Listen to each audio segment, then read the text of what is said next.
Okay, Stephen, first of all, welcome to Iceland. How have the first days been? Thank you. It's a pleasure to be here.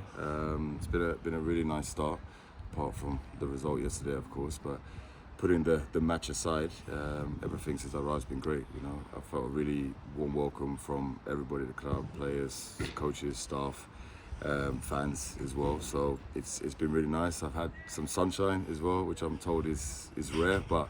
The weather's been great, food's great. I'm just settling in really nicely, and now, of course, my focus turns to what we're doing on the pitch.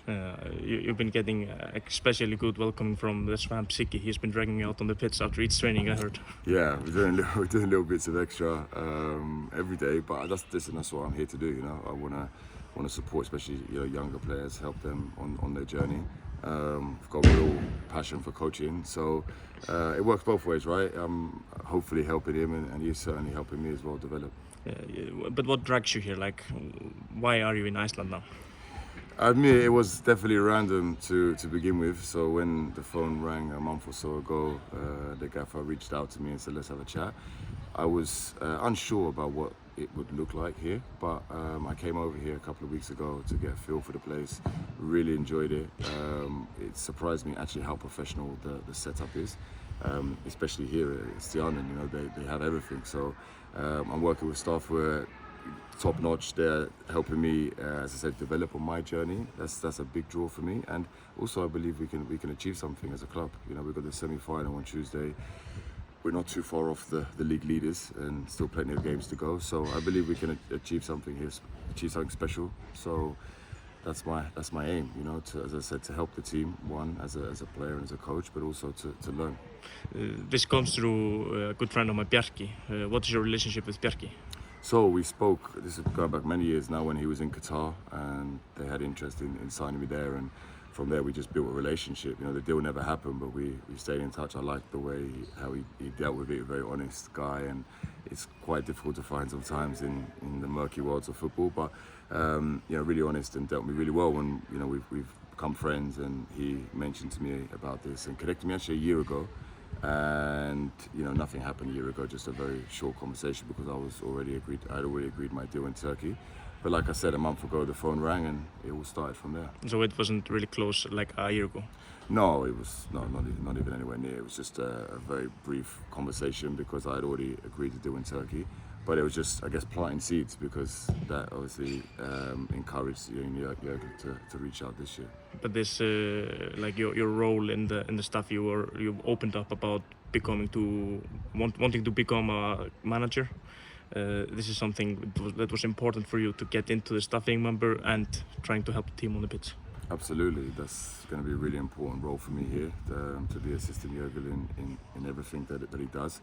I think he's a great coach, great person as well, which is always a bonus, to work with good people. My long-term goal is 10-year plan to go back to the Premier League. I feel as a player, I've got a lot of regrets. I made a lot of mistakes, especially off the pitch, and I live with that regret. And I feel as a coach, I don't want to have any regrets. I don't want to leave any stone unturned. So I'm here to work, as I said, doing the extras. If whichever player wants to do the extra, I'm out here doing that. And I feel, as I said, this is a great platform for me to, one, learn and develop, but also help the team. It's not just about me taking. I want to give something, and I want to give something to the club and to the fans, and that could be a trophy at the end of the year. Who knows? But that would be the perfect start to my time here. Yeah, I heard you speak to Sami. You wanted to go for the double. For sure, why not? You're in the semis. We're in the semis. I said we're not too far off the league leaders, and I'm an ambitious person. So I've got one of my old teammates here, Gylfi Sigurdsson, as well. So we're going to be in competition to see who can get the title this year. But look, it's going to be a tough job. Of course, there's some really good teams here in Iceland, some good players as well. I saw that yesterday. But I feel that we have a good team here, and just about believing that we have a team and a team capable of winning the league.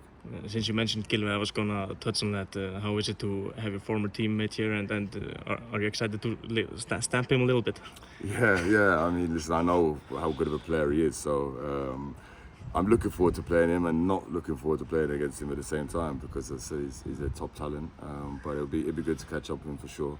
I played with Aaron Gunnarsson as well during my time in Cardiff. So yeah, I'm familiar with the Atlantic people, and like I said, I really feel that you guys all have a really good way about you, and that was a big factor in me coming here. Did you talk with Gylfi or anything about this move to Iceland? No. Maybe even Kwame Kui, your teammate in Sierra Leone. Kwame as well, yeah. You just reminded me now that he was playing. No, I didn't speak to anybody. I spoke to Biaki, of course, and I wanted to come here and feel it. It's a rare privilege actually in football to be able to come and visit a club and see it. Normally, you just sign a deal and you almost close your eyes and hope for the best. But here, actually, because I was a free agent, I had the privilege to come over here and get a feel for it and get a taste. So I didn't ask anybody. I went with my gut instinct, and I feel that so far so good. It was the right decision. Yeah, but still, you had some agreement or maybe a little work with Malaga City. Yeah. You went there as a playing manager. Yeah. Was it a disappointment it didn't work out with the visa? It was a real disappointment for sure. Really frustrating actually, and it came as a bit of a surprise to myself and the club because we felt that it would be a fairly smooth transition from England to Spain. But we have Brexit to thank for that. It didn't work out. I was only there for 3 months, and the tourist visa ended, so I had to go back. But it was an experience, and one I'm grateful for because again that's helped me on my coaching journey, and met some really good people along the way. Just in the end, you played for Liverpool and Klopp. Can you give me a little insight on that, as I'm a Liverpool fan? Okay. Unbelievable experience. I think that I didn't realize the size of the club until I went there, and I put on the shirt and played at Anfield. It was incredible. I think working with Jurgen Klopp was an unbelievable experience. He's very intense. He demands a lot from the team.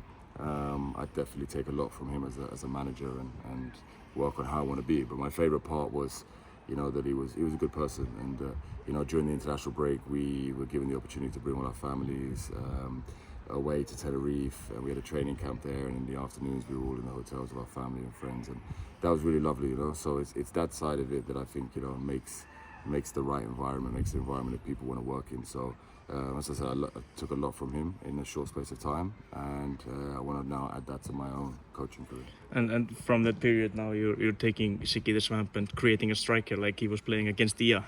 Yeah, you're making a new Caulker. Yeah. I think what's important for players is actually sometimes to play in the opposite position. So if you're a striker, actually going up against the defenders and fight. Okay, so what's hard for the defenders? I think that's something that I've used later on in my career. Okay, if I'm now going to be a striker, what do I find hard? What the defender does, and so we're just doing a little bit of that, and it's progressing nicely already. Thank you and good luck. Thank you, appreciate it.